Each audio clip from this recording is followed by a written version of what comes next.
स्वयं के धर्म की चिंता कर। स्वयं के धर्म की चिंता कर। ये कहानी हम सभी को बहुत बड़ा ज्ञान देती है, साथ ही इसमें छुपी शिक्षा अवश्य पड़े। शायद आपको अपनी गलती का एहसास हो और आप अपना टूटता रिश्ता बचा पाएं। स्वयं के धर्म की चिंता कर।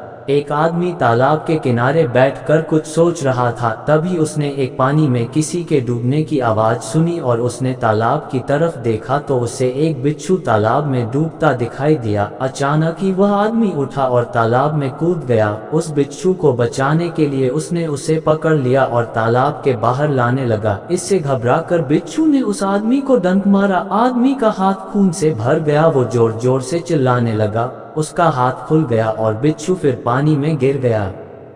आदमी फिर उसके पीछे गया। उसने बिच्छू को पकड़ा, लेकिन बिच्छू ने फिर से उसे काट लिया। ये बार बार होता रहा।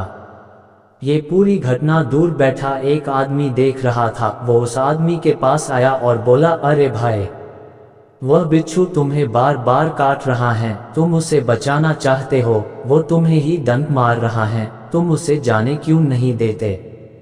मर रहा है अपनी मौत, तुम क्यों अपना खून बहा रहे हो?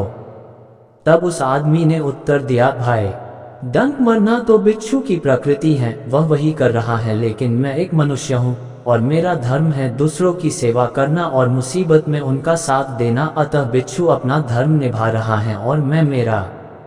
इसमें छुपी शिक्षा। सभी को अपने धर्म और कर्तव्य का निर्वाह करना चाहिए। दूसरा चाहे जो कर रहा हो, आपके धर्म में उसकी करनी से कोई असर नहीं होना चाहिए। हर व्यक्ति का अपना अपना धर्म है जो नियति और परिस्थिति ने तय किया है, जिसका निर्वाह उसे करना है और निर्वाह करना चाहिए। फल की चाह से कर्म करना व्यर्थ है, क्योंकि केवल आपके कर्मों का प्रभाव आप पर नहीं पड़ता। संसार के सभी लोगों के कर्मों का प्रभाव एक दूसरे पर पड़ता है।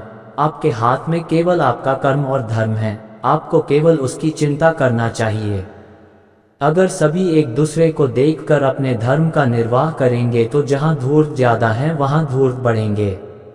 शायद आज के समय में यही हो रहा है, तभी रिश्ते नाते किसी से संभलते ही नहीं, क्योंकि सबका अपना अहम है। कोई आगे बढ़कर रिश्तों का निर्वाह करना ही नहीं चाहता, जिसका फल ये है कि परिवार बस 2 से 4 लोगों के बीच सिमट गया है और यही हाल मित्रता का भी हो गया है।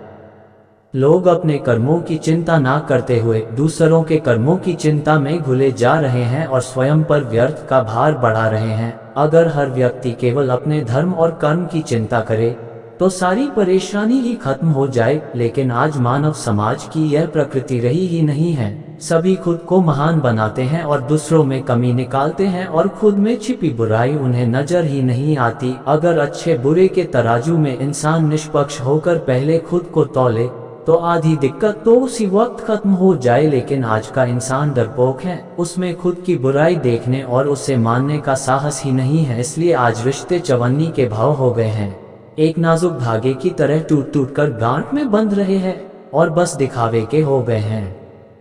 स्वयं के धर्म की चिंता कर। यह आज के वक्त के लोगों के गुणों को बता रही है, कैसे व्यक्ति का धर्म दूसरों के कर्म के हिसाब से बदल जाता है और एक दूसरे को देख सभी कर्तव्य को छोड़ देते हैं।